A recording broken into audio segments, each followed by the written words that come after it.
get started. Okay, this is the March Aero Reserve Base Aero Club safety meeting for the month of August, and my name is Roger Mann. I'm the safety officer. The Aero Club manager is sitting over there on the side over there with the sign-in sheet with his hat backwards. Let's see, Garrett. Where's Garrett? Yeah, flight instructor. Yeah. Jerry's someplace around here too. He's our other flight. No, there he is. Hey, okay, figured. He's over there by the Aero Club manager. And then we got Randy Ball. He's our T-34 instructor. He's sitting back there in the back. And let's see, anybody else that's here? No, I don't see anybody else right now. Okay, for some of you that came in through the door, Bob kind of hit you with this sign-in sheet for the wings program. How many of the people here was the ones that actually registered for this class? Okay. And your name is already on the sign-in sheet, and so I'll verify that you're here. You are supposed to put your initials next to your name. For the rest of you that want to get involved with the wings program, you can sign the other sheet that Bob had made up. The big thing about signing that sheet, if you want to get into the wings program, is that I need to definitely be able to read your email address. Without that, I can't get you in to the system. So just make sure that you print your name clearly and your email address and your zip code. You got to have that too. FAA, that's actually how they kind of identify you a little bit, is by your zip code. And they don't want to have your name of your city that you live in, they just want the zip code. So if you want to do that, then the sheet should be over there with the sign-in sheet. Also too, make sure that you sign the Aero Club sign-in sheet with next to your name there, whether you're in the wings or not. So you need to get, so you can get credit for the actual safety meeting that you're doing for the Aero Club. Okay, Bob, did you want to? What's that? Oh, you raised your hand. Oh, I'm just waiting, everybody. This is where the tickets are. Oh, okay. Okay. All right. Most of you who've been in the Aero Club before, we have a little routine here that we follow before we actually get started with the meeting. Your screen shut off too. What's that? Oh, yeah, that's because this thing down here does that. Takes a few seconds. Okay, this counts for 1 point with the FAA FAST program or the WINGS program. So just for those of you who don't know. And if you want to look up all that, you just go on FAA.gov and it tells you all about the WINGS program. For you students and people like that, it's all new to you anyhow. Okay, is that up? Okay. All right, the first thing we do is we introduce new people. Who in here is new, has not been here before? Yeah, okay, go ahead and you do first. Darren Chung, retired Marine about 14 days ago.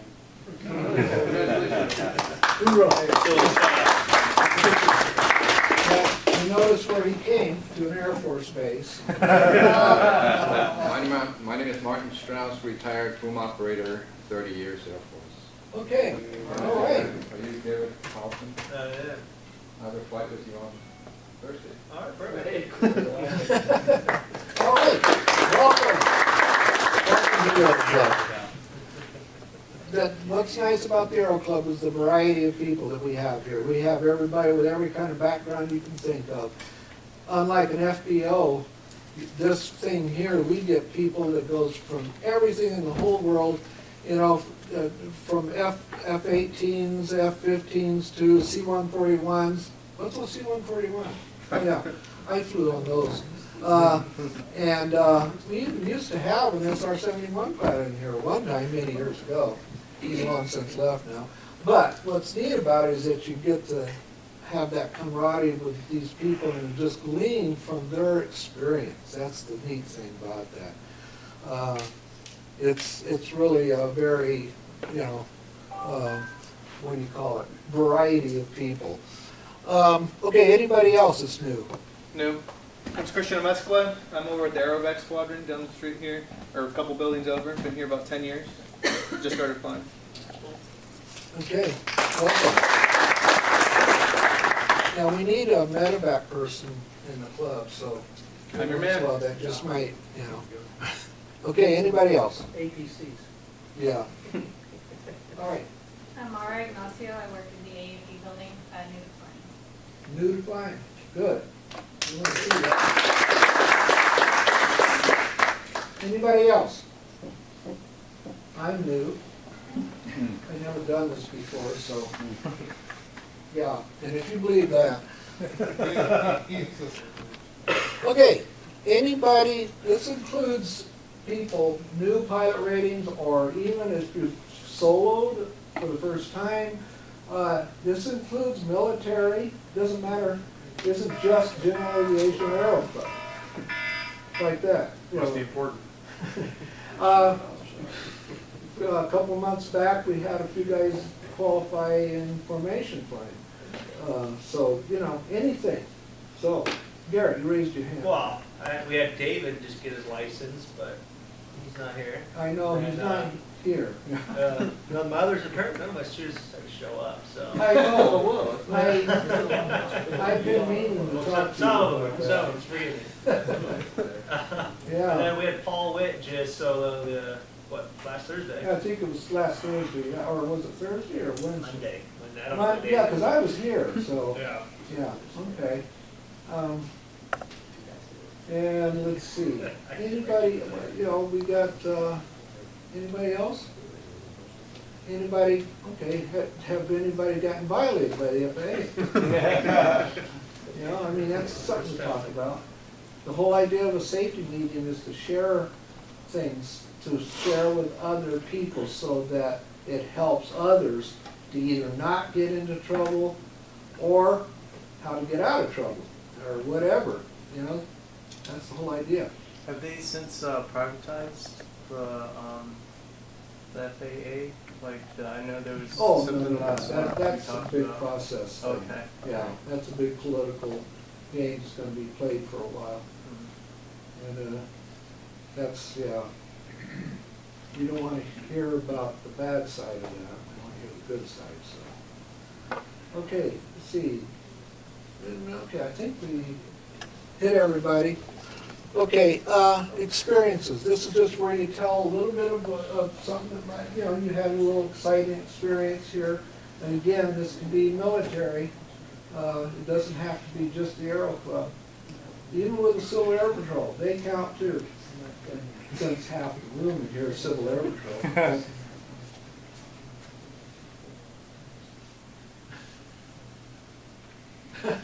I know they're talking over there.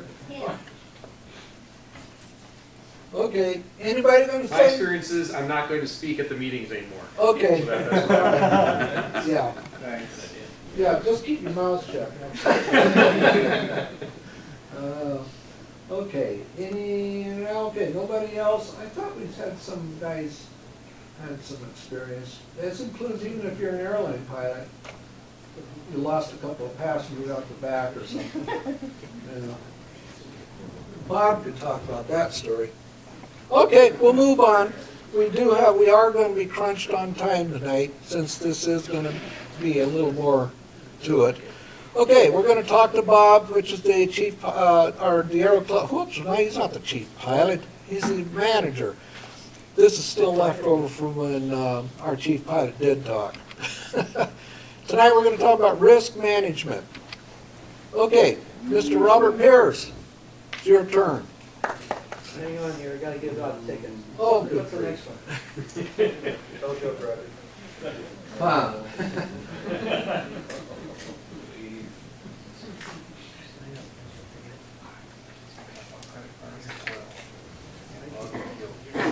All right. The Gebhardts are here. All right. One thing I can say, you guys are consistent on the safety meetings. Okay, Bob, I guess it's my turn here. yeah, don't talk too long. I want to just remind everybody, when we schedule aircraft, we try and get back on time so that we can meet the next schedule. So kind of plan accordingly so we don't get delays. And sometimes it's kind of unforeseen, but please try and do that. I want to bring up what the word safety means. Does anybody have an idea what the word safety means? I can give you two definitions, one from the FAA and one from the Air Force. Since we've had issues here in regards to what we think safety is and what safety should be, it's really a learning experience, is it not? And how does it become a learning experience? So we tell about our experiences and things that happen so that you, as another pilot, said, gosh, I remember that guy, he did something, and now I'm going to try not to do it because it pertains to me. So let me just give you that, because there's been some disparities here about certain people wanting to say certain things.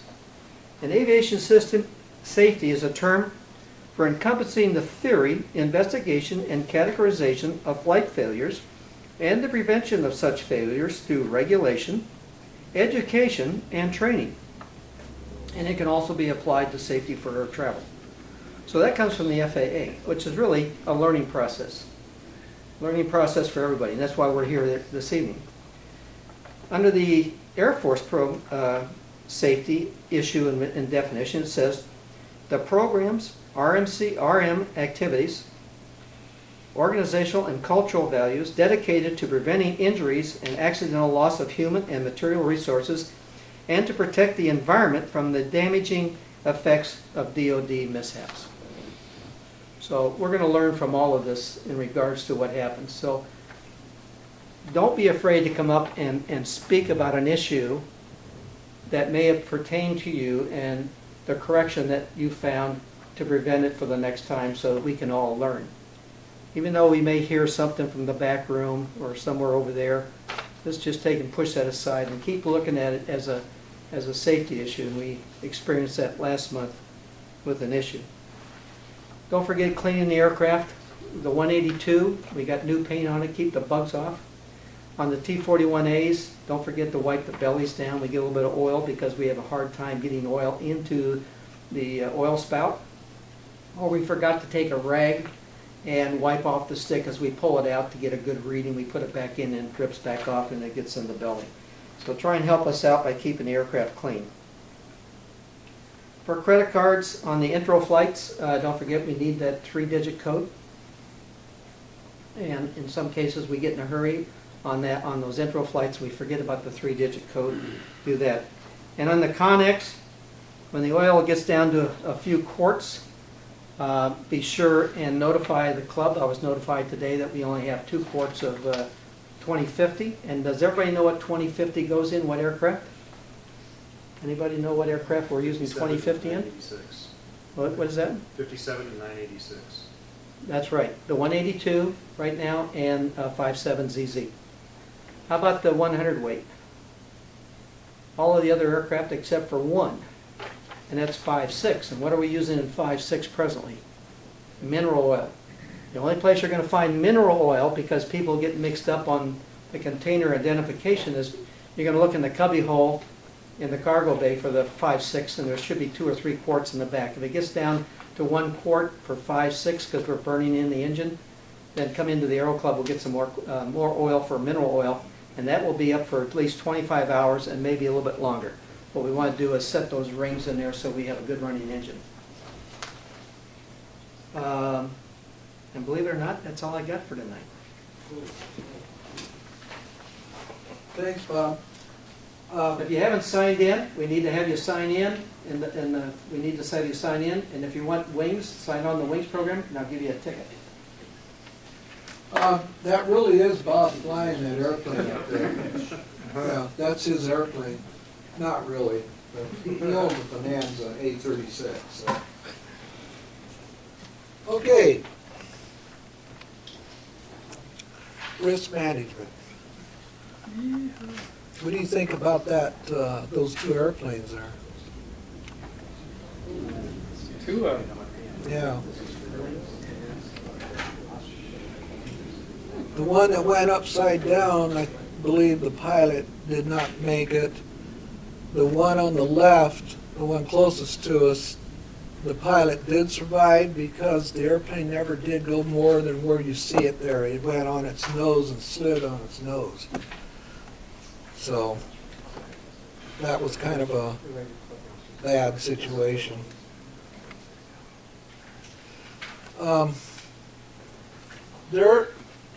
Risk is one of those kind of things where we take every day for granted, actually, in a lot of ways. When you get in your car, you know, how many times you sit there and think about that you could end up getting into a car accident. Some people may be more aware of it than others, but a lot depends on a lot of factors like your mood and things like that. In professional aviation, you know, they've always had some type of procedure to manage different aspects of what can happen. There's so many variables that can take place while you're flying an airplane. It's, you know, throughout the years in the history of aviation, especially when it came to, you know, they start out with mail carriers and things like that, and they carried passengers and stuff.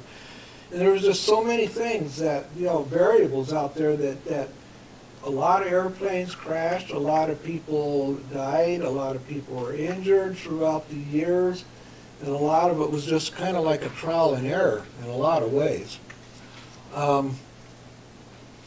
General aviation is even more so kind of a hit and miss many, many years ago. I mean, you had your airplane, you jumped in, you took off.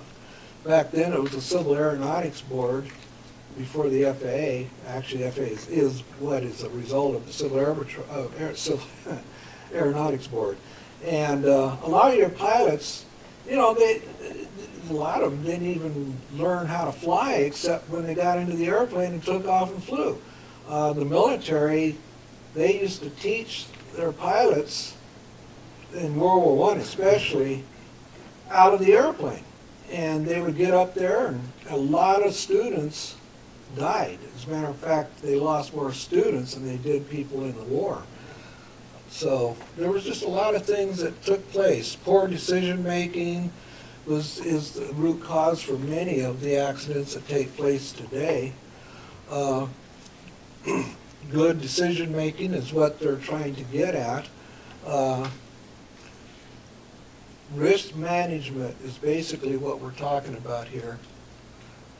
This story here, I got up there and I won't get into it, but basically this is the one that had Buddy Holly and Richie Valens and J.P. Big Bopper Richardson. Now for you young people, you probably don't even know who those people are. But you older people should. And Buddy Holly, of course, you know, was very, very famous. And they took off in an airplane, and the pilot was not IFR rated, and they flew right into weather because they were doing a show across the country, and they had to get there.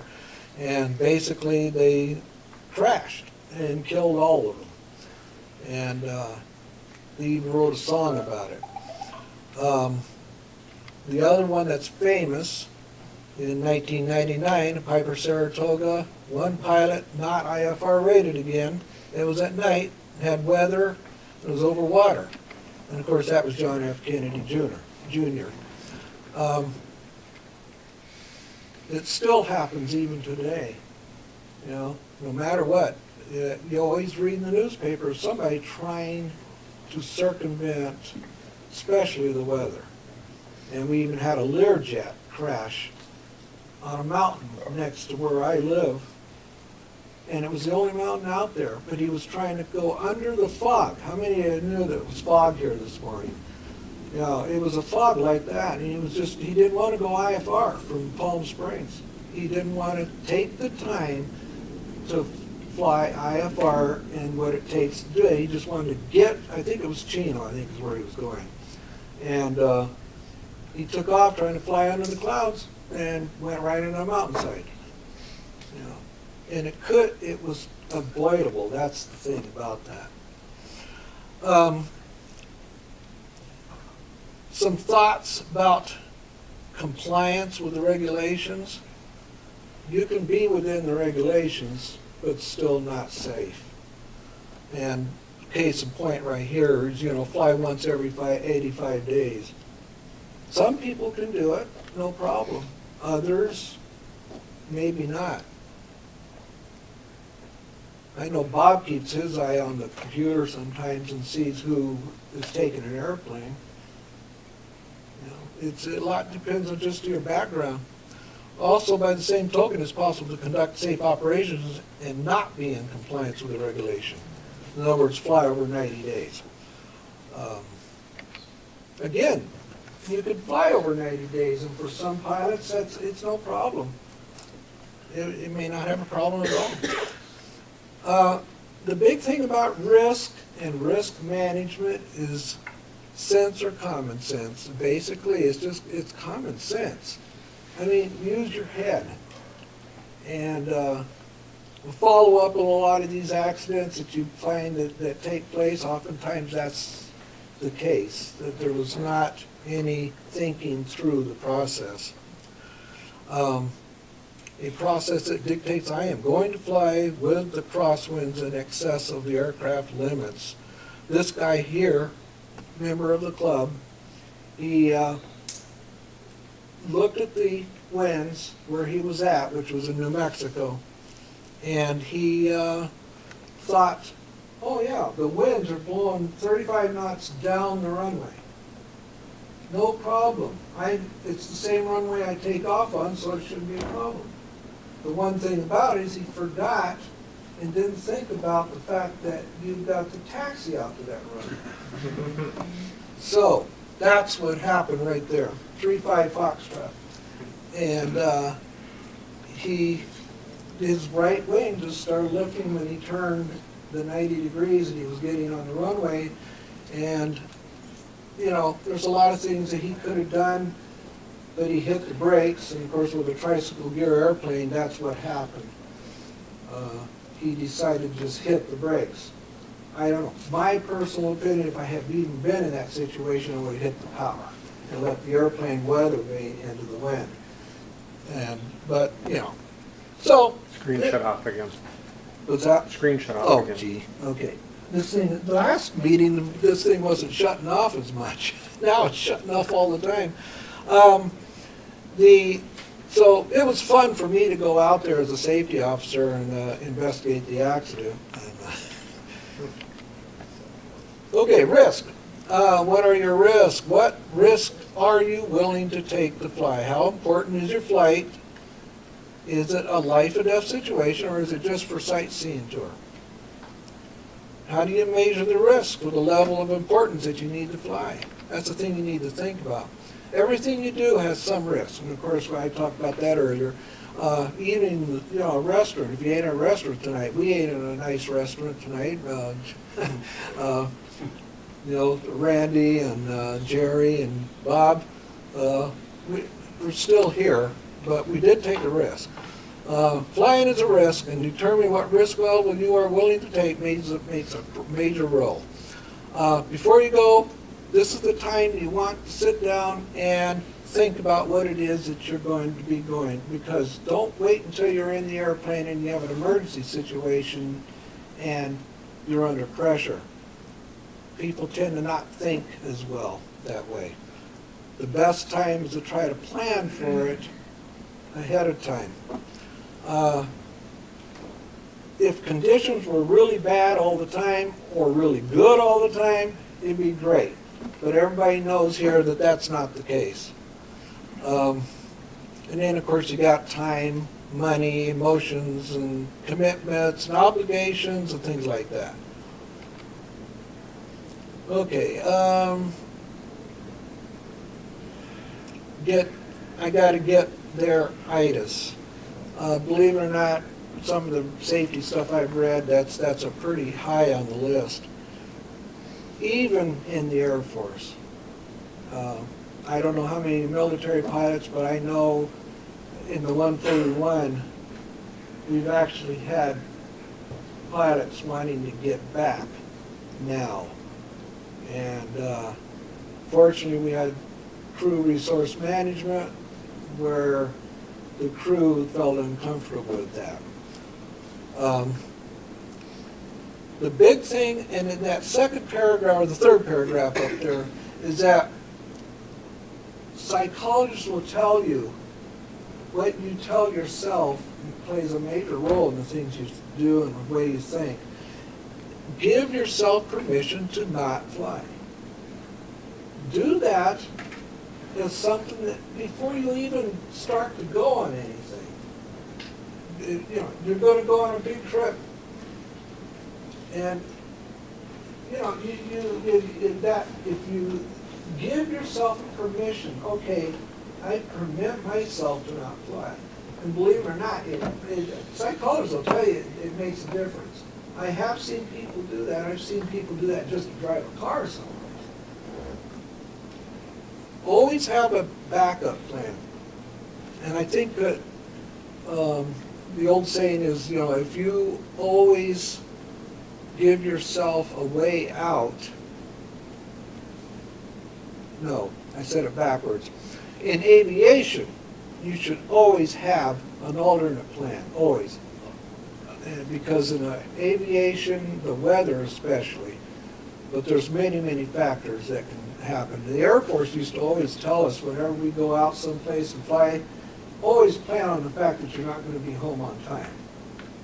Now, 99% of the time we usually got home on time, but always tell your wife or your husband that you may not be back on time. Okay, determining what the risk levels are. Okay, this is risk management. Risk management decision plan path. This is from the FAA. There are many different ways, as I'll show you in a few minutes here. Any questions up to this point? Okay, perceive the hazard. You got the pilot, you got the aircraft, you got the environment, and then you got external factors. A hazard is a condition, event, object, or circumstance that could lead to an undesired event like an accident. Risk is a potential impact of a hazard that you do not control or eliminate. That's what risk is. The level of risk is measured by the number of people, or in other words, exposure, okay? The extent possible, in other words, what is the severity of the loss, and the likelihood of that loss. I wish I had it, I didn't put it up, but there was an accident that took place. I know a lot of you saw the film where the guy took off up in the mountains, and I think I forgot what type of airplane it was, but he had two guys with him. They were taking videos of the whole thing, and he was like, I think it was like 5,000 or 6,000 feet elevation, hot summer day, and the plane was loaded. And this guy took off in this airplane, and it was so obvious that he was not going to make it.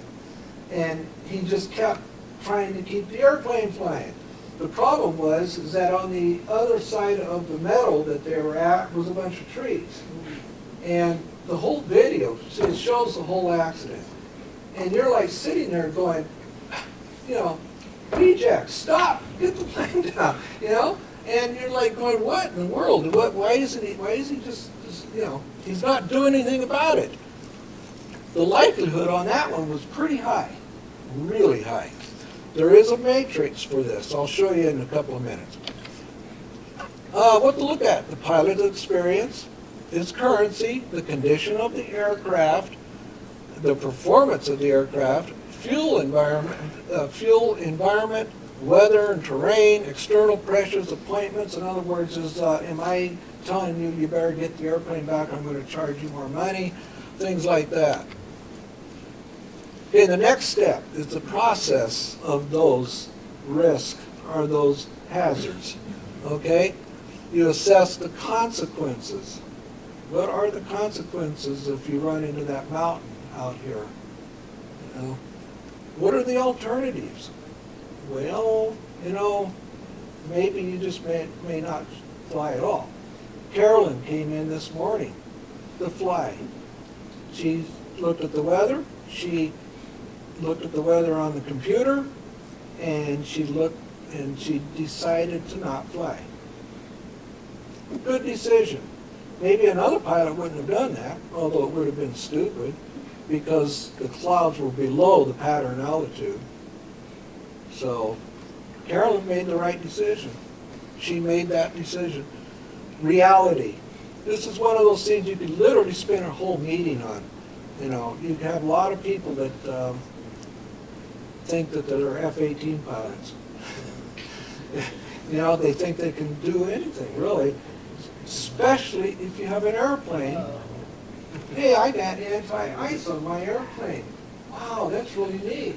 Yeah, it costs a lot of money, but yeah, now I can fly anywhere. Well, really? Huh. Statistics say the other way around.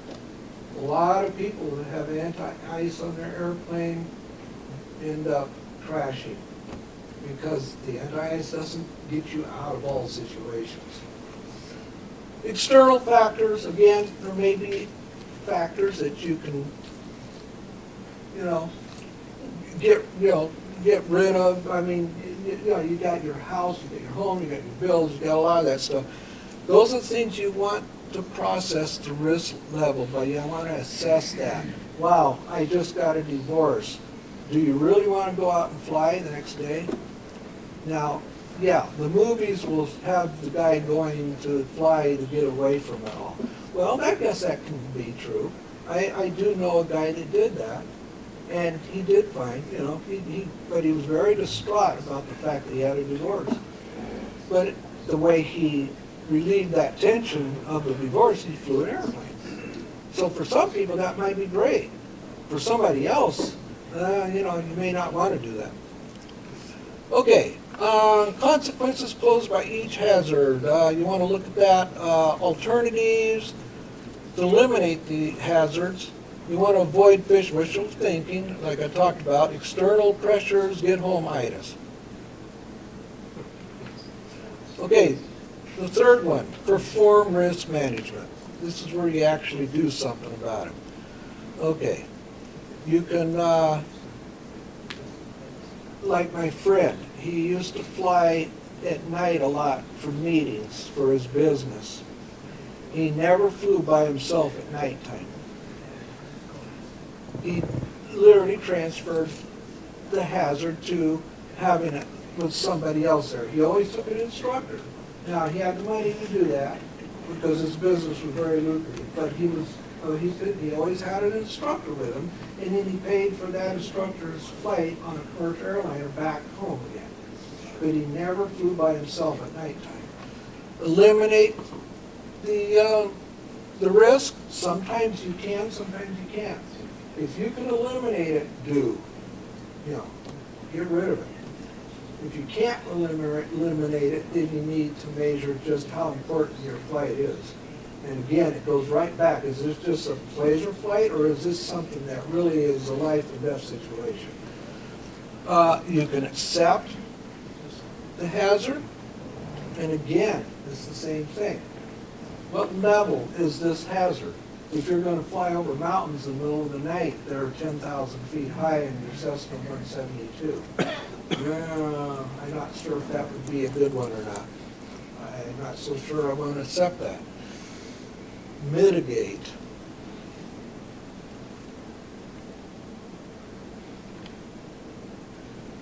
Can you reduce the risk?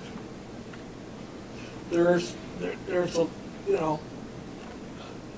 how much gas do you have in the airplane? Is your plane overloaded? If you're flying over the mountains that you don't, at nighttime, maybe you should wait till the daytime to fly it. We pretty much went over that. Eliminate, remove the hazard, accept, do benefits outweigh the risk, and then mitigate, can you reduce the risk? Tools identify, okay, there's several ways that you can identify this, and it's easy tools. For most of us here that's flown for many years, you fly an airplane and you get used to a lot of the things that happen to an airplane when you go from point A to point B. You know exactly what's going to happen. But there are many, many airplane crashes that did the same thing. A lot of your pilots that have crashed have gone the same route dozens and dozens and dozens of times. But that one time there was something a little bit different. And one of the cases is a guy who flew, I think it was a multi-engine, I can't remember if it was a Beech 99. He used to fly to this airport all the time. It was like up in Colorado. And he would fly the same route several times over. The night before he flew that route, at night, but this next night that he flew, the tower had him go out a little bit further because there was another airplane coming in to land at the airport. Not that far, maybe a couple of miles, but he forgot that there's a mountain right there.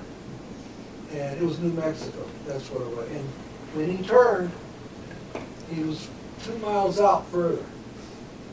And he went right into a mountainside at night. So, you know, it doesn't mean that every single time if you've flown that route 100 times, it doesn't mean that something isn't going to change somewhere. And be aware of it.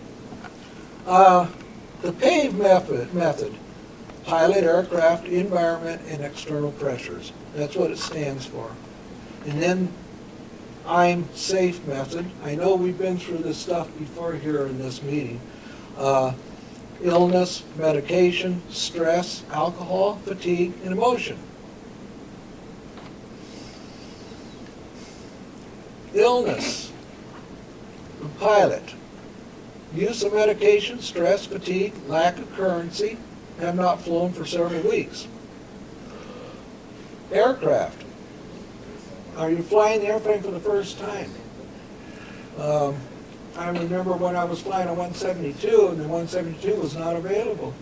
So I ended up getting checked out in a Cardinal 177. How many know what that airplane is? It's a neat airplane, it really is. But it's a little bit different in the way you fly it because it likes to do this thing, you know.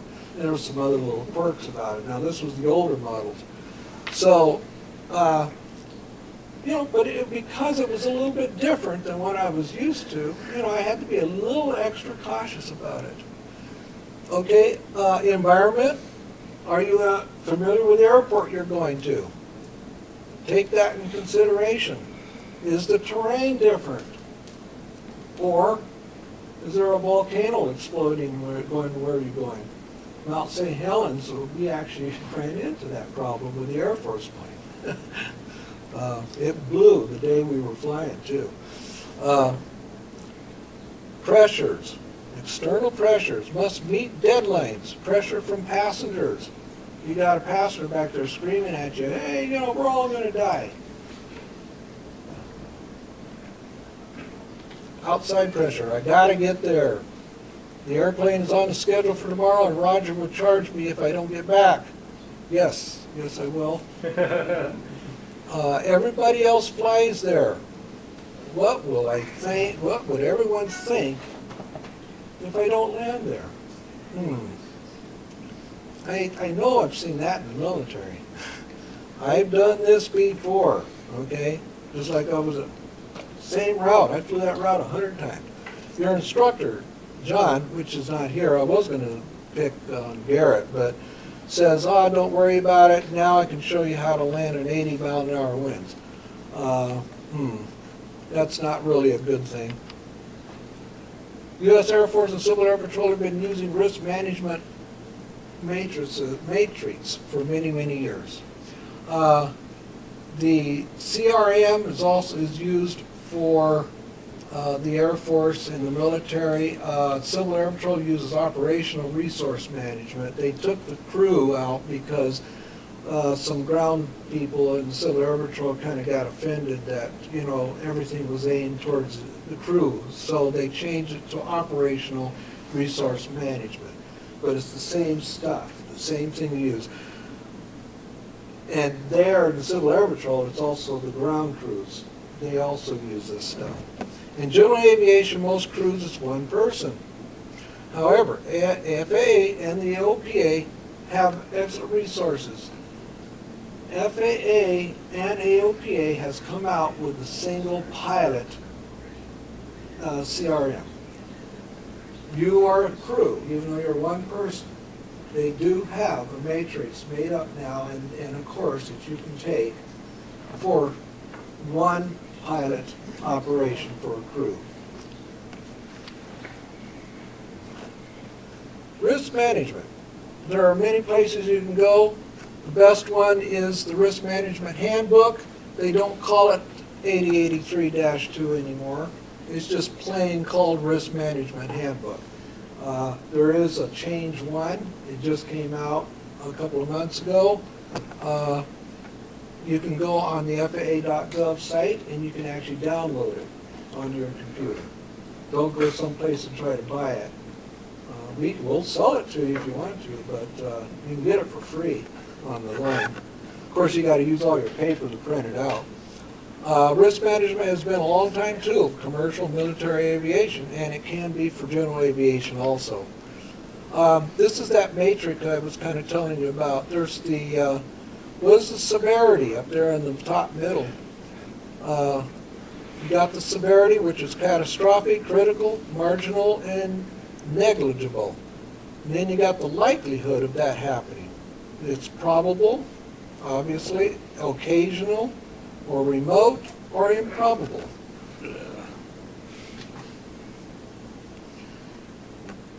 This matrix right here is one of probably the most simplest one. A lot of us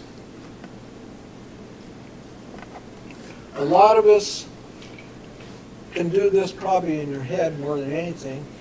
But if you have any doubt, this is kind of a neat little tool that you can carry around in your pocket. You can sit there and fly this during the summer with the thunderstorm clouds that are coming up here in the mountains. And if you're going to Las Vegas, well, you've got to look at the severity, probably somewhere around catastrophic to critical. The probability, it's probably pretty high. So you end up there in there's some of those high red blocks up there. Or you just taking off like, in a day where everything's nice and wonderful and good, nice spring day, summer day. You might have some, maybe some density altitude, but if you're taking off down here in the valley, probably not going to affect you much. It's not really critical. It might be, you might run it into the marginal, maybe because of the density altitude. But the fact that anything could happen on a 13,000 foot runway out here is probably pretty remote if you run it off the end of the runway. However, you go to French Valley on that same day, all of a sudden now, that density altitude factor might go up a little bit. And it could hit occasional, depending on how hot it is. And you come out the next day and the temperature is 110. And you're going to Big Bear. Well, I think I don't have to talk about that. I think most of you can figure out that that's going to be the Big Bear, 5,000 feet. Density altitude oftentimes goes up to what, about 6752, you might find it at about 85 degrees at 10-4. yeah, about 10? 10-4. 10, yeah, about 10,400 feet. So now your likelihood raises, and so does the severity. Okay, this is one that's from the AOPA, FAA. This is a risk assessment. This one's a little more in depth. This is one where, you fly different aircraft. Many people here fly multi-engine. Many people fly super high performance airplanes. Each airplane performs a little differently. This matrix right here, you just start out up there on the top, and how much sleep did you get? Was it less than 8 hours? You put a point up there. How do you feel? Do you have a cold? Do you feel great? Do you feel a bit off? And you put numbers in there. All the way down to the whole matrix. And then down at the bottom, you add up each of the columns totals, and then you add up the total score. And then you look at the box down at the bottom, for those of you who can see it. And down there, you start from the left, going to the right, 0 to 10. It's not a complex flight, it's low, so you don't really, not much to worry about. 10 to 20 points, you better exercise some kind of caution. If you get 20 points and over, then you need to be a little bit concerned about what's going on. Pretty straightforward, very simple, but a little more complicated and reaches into more areas. I'm safe checklist. And we went over this a little bit before. Illness, medication, stress, alcohol, fatigue, emotions. Am I emotionally upset after a safety meeting? You probably are. That's why we don't fly after safety meetings. Something that's pretty straightforward. Not much explanation for this. It's just, it pretty much self-explanatory. Boy, it can really get complicated. This is for general aviation. The left side is for pre-flights or before you fly. The one on the right is for when you're up in the airplane and something changes. Now, most of us who have flown don't necessarily pull out this checklist during an emergency in the air. You know, in some situations you wouldn't even have, a lot of times you don't even can run the emergency checklist even. That's happened even in a multi-cockpit airplane, like I flew in. And there was a couple of times where we had some crashes where nobody had time to look at a checklist at all. So, the one on the left is one that really, really gets into the pilot, aircraft, environment, and external factors. And it's just a maze of things where you can go down each and every one. It's something that you can go into. Again, a lot depends on just how in depth you really want to get into it. If you get into it really deep, if you're in an airplane, that's a lot more complicated. If you're not used to it, you might want to get into one of these things a little more in depth. But basically, your training should train you to recognize the hazards that can take place from an airplane that you move into that you're not used to. That's supposed to be one of the things the instructors are supposed to be doing with the new students, even the T-41A. Any questions so far? Wow, we still got minutes, wow. Okay, setting personal minimums, that's one of the things to do. Here at the Aero Club, we have mandated regulatory minimums, okay? How much fuel are you supposed to have when you go to your destination on a cross country?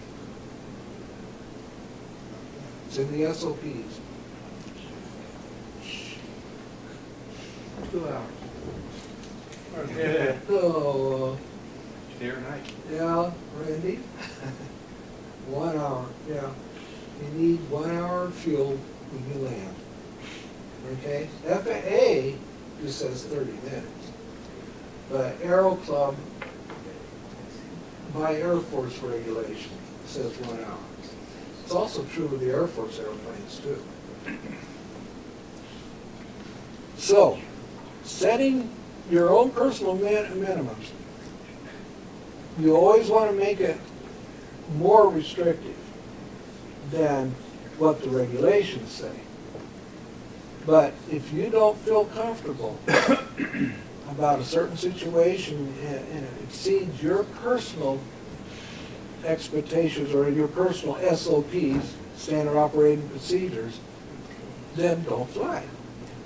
Now, Carolyn, this morning, the clouds were below the pattern altitude, so therefore, you know, it was impossible to take off anyhow.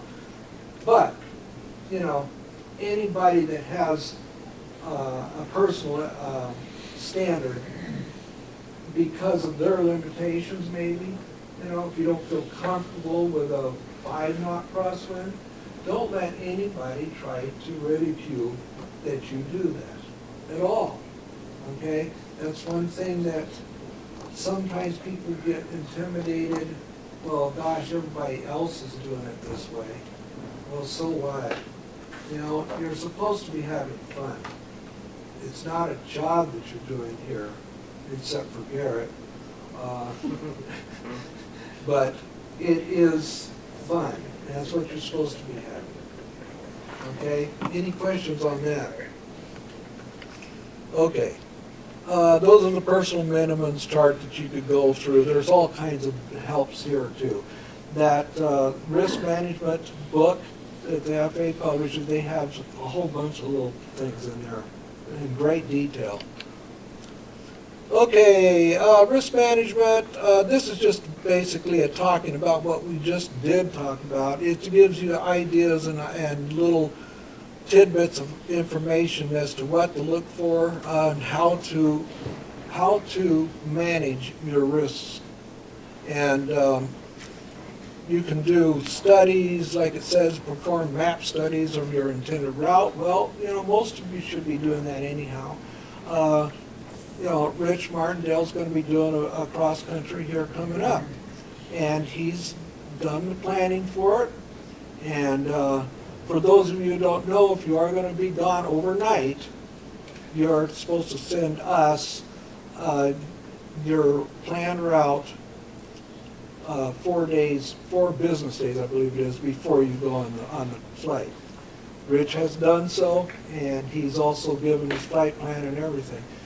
And he knows exactly, and even though he's probably flown this flight before, but the Air Force makes you do it.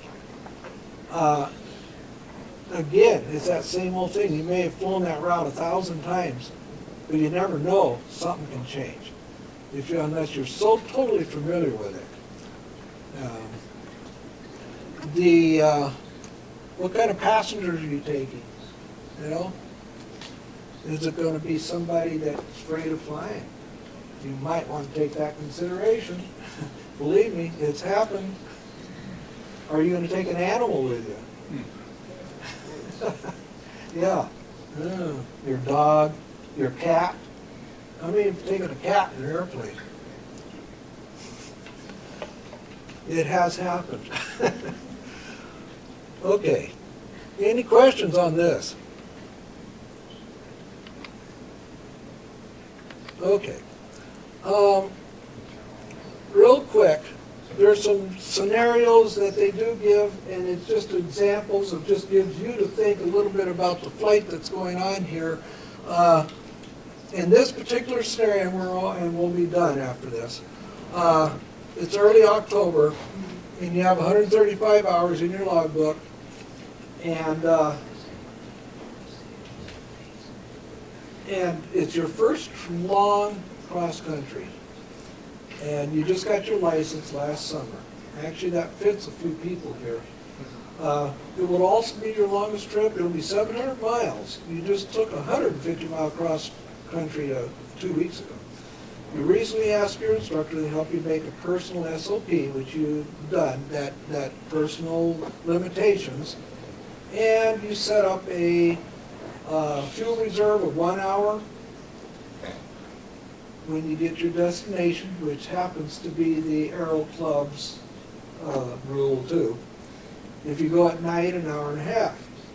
Seating must be 2,000 feet above your planned in route altitude. The visibility needs to be 5 miles, and a maximum work duty day of 12 hours, with no more than 8 hours of flying time and minimum 6 hours sleep. How many here know that the SOPs have a crew rest statement in there? Well, Bob knows. Randy, did you know? How about you, dear? You should know. Yeah. There is a crew rest. The Air Force requires certain crew rest before you fly. It also gives a maximum duty day. You actually have a maximum duty day for the Civil Air Patrol, same thing. If you worked that day, and then at 9 o'clock that night, you called out on a mission. Most people can't do that because they exceeded their crew duty day. Air Force was very much on top of that. Okay. You got an Outlook weather briefing the night before. The weather should be pretty good. You're making this trip to be your mom's 60th birthday party. But you told her that you would not come unless it's completely safe, and she understands. Your sister Joan will be there to help her celebrate, and you will see her when you are at Joan's on Halloween. That's less than a month away. You told your mom that you would give her a call after you landed at the hometown. By the time Mom and Joan get to the airport, you would be done post-flighting, fueling, and tying down the airplane. You'll be ready to go. The forecast at the hometown calls for 2,500 scattered and a visibility greater than 6 miles.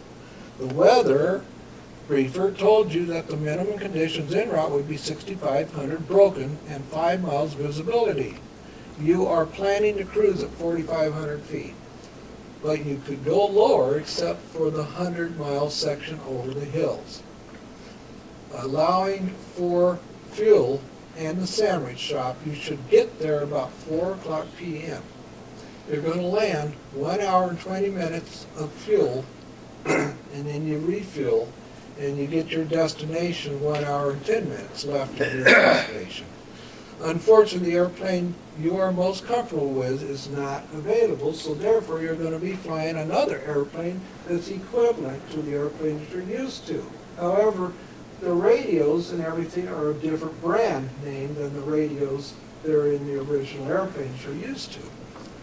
Okay, considering the PAVE checklist, pilot, aircraft, environment, I forgot what the E's were. External pressures. Based on those conditions, would you go on this trip? We got one guy back there that says down. Anybody else? Come on. I'm not getting much participation.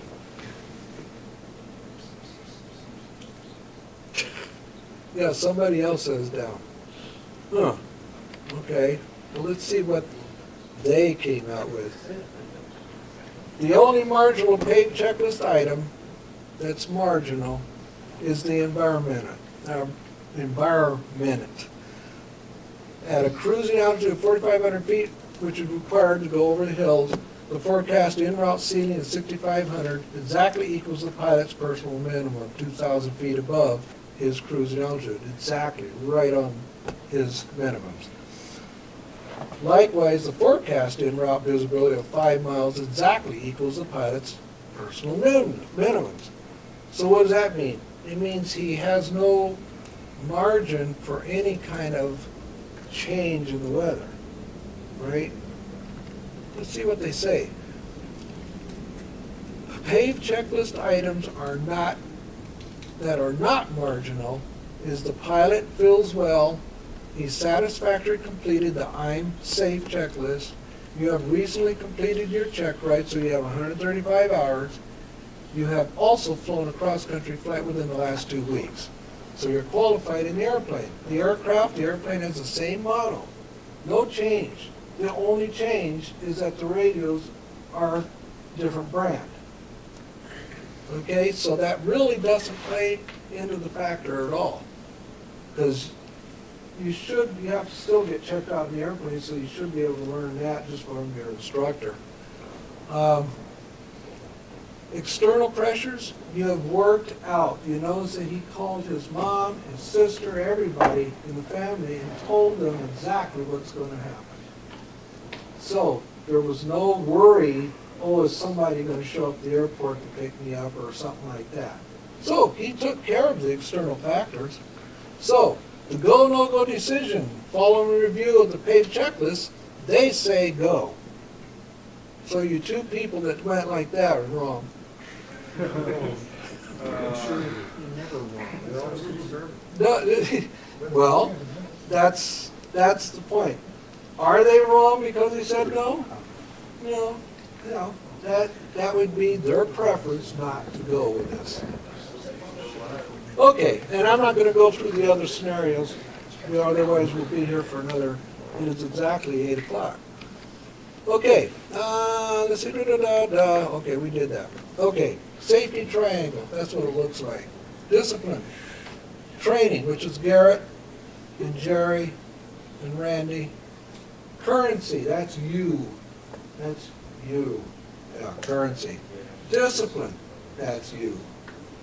So, training, yeah, you have to have an instructor, somebody to help you there. But really, you know, if you feel like you need to have training, then you need to get an instructor to go up with you. FAA and AOPA highly pushes people flying with an instructor every once in a while, even your own personal airplane. That's why I keep harping on Bob. So he needs to, even though he's got a nice fancy airplane, flies fast and smooth, you know, it gets a little scary sometimes, so I keep reminding him he needs to go up with an instructor. Actually, Bob goes to the yearly, I think annually, goes to the Bonanza Clinic, which costs a lot of money, and they actually do check rides there and everything. He sits in classes every year on that. Cessna also has similar situations like that too, if you wanted to do that. So, you know, if you're not flying another airplane or you buy your own airplane, incidentally, we've had about 3 people buy their own airplanes here in the club. You know, when you get your own airplane, be careful, be really careful. That's where you can start getting complacent. Because here, you have me to remind you, or Garrett, or Bob, or whatever, but when you get your own airplane, 2 of these people quit the Aero Club because they bought an airplane. Whoa, wait a minute, you know? Okay, now all of a sudden, boom, they're now gonna have to totally be in that discipline side there. And they're gonna have to be very aware of safety things. That's what the FAA's WINGS program is about, is safety. And believe me, the program is really good. They have really improved it a lot. Because general aviation, you know, you get in general aviation, it's all us people who flew in the Air Force, all of a sudden are out in no man's land. But the FAA has done a good job, and AOPA has done an excellent job to get that standard up in safety, I think almost equal to the military safety. So, let's see. Did you have anything to say? I should have tasked you earlier, but. Okay. Well, I guess I'll just mention that we made a couple new hires in air traffic, so next couple months you'll start to hear new voices on the radio. Just bear with us as we get them up to speed. They need to get qualified in all positions and rated, okay? Other than that, not really much change. I hope you train those guys right.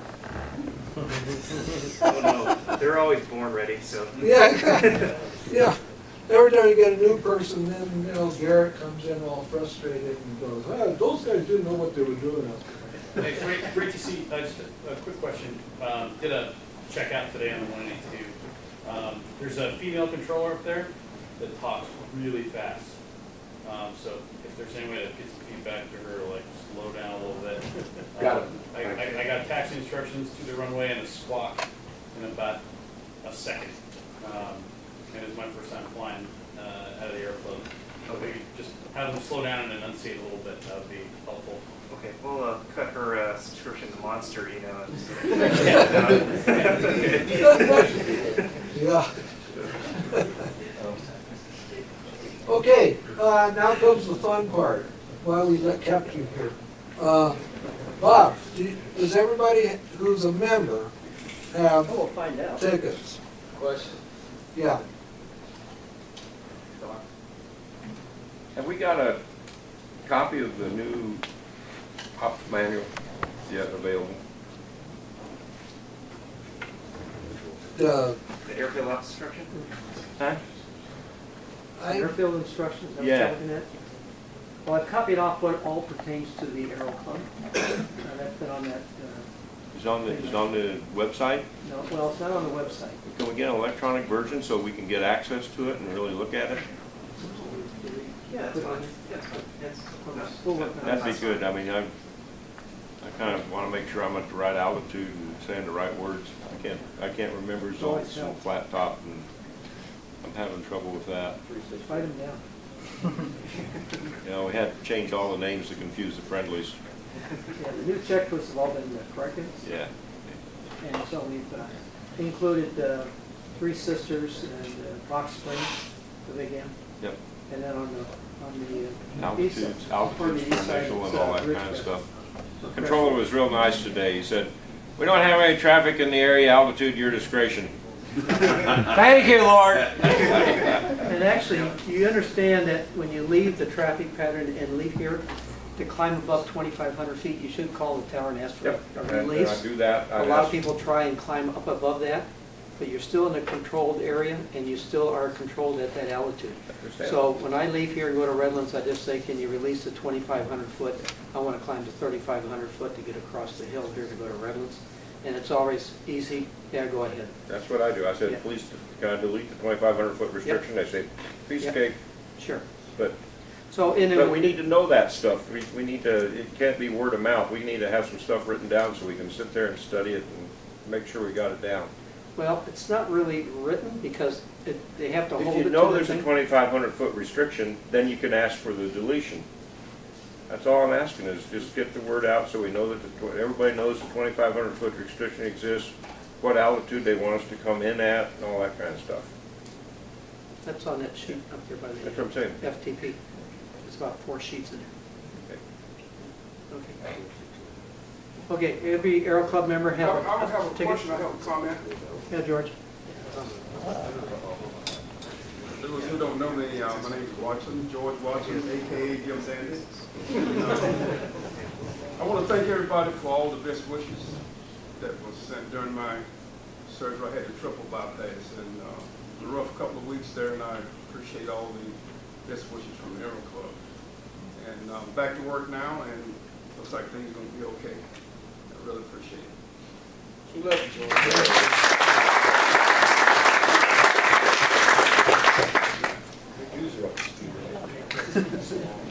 Okay, again, Aero Club members, everybody has a ticket?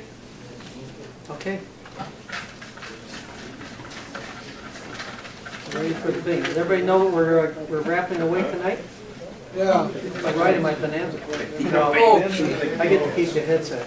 Nope, it's a headset. No. So we'll let ATC draw the first ticket here.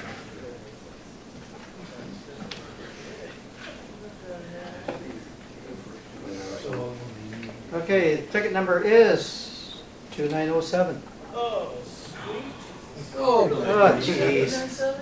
He hasn't showed up in the 4 months of the I haven't showed up yet, Brandon. I just showed up. Well, well, it's a David Clark headset, along with a carrying case.